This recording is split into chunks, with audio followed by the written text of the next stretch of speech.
Sampai.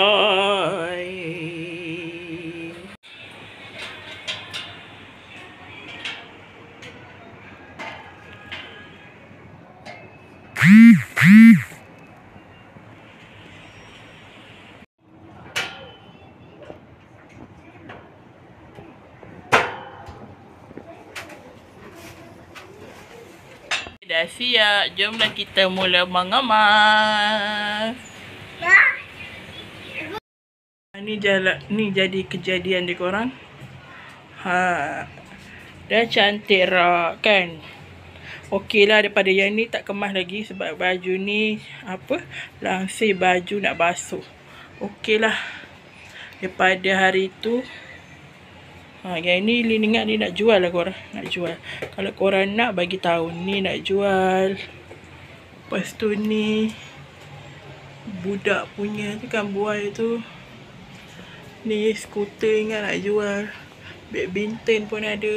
Tu belakang lagi mainan. Nak jual daripada tu ya. Dah cantik. Okey lah, kemas lah sikit daripada hari tu bersepah kan. Ini selepas. Ni kosong sebab anak Lin korang. Habis semua. Dia ambilnya. Dia masuk bilik ni lah, budak dua orang ni. Dia masuk dalam ni, dia buat kerja. So Lin susun macam tu dekat atas.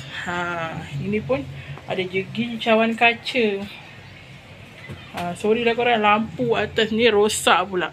Dia berkelip-kelip. Kalau kita buka lampu, dia kelip-kelip. Nampak korang, dah macam lampu disco. So dia pakai ni je lah, handphone punya ni. Lampu. Ya, budak dua orang ni pantang orang kencing ke tidur ke, dia buat kerja. Ni store lah, macam store. Tak ada cakap store. Tempat sedia baju budak-budak ni. Macam ni lah jadi. Cantik lah. Tak adalah bersepah sangat kan. Cuma yang tu je nak basuh. Nasi minyak. Panas-panas saya korang. Sedapnya bau. Bau majrin tu. Sedap korang. Nasi minyak. Sedapnya. Subhanallah. Kita makan pula korang dengan ayam kari. Asyik sambal ayam je kan. Kita buat ayam kari pula. Nasi minyak makan dengan ayam kari.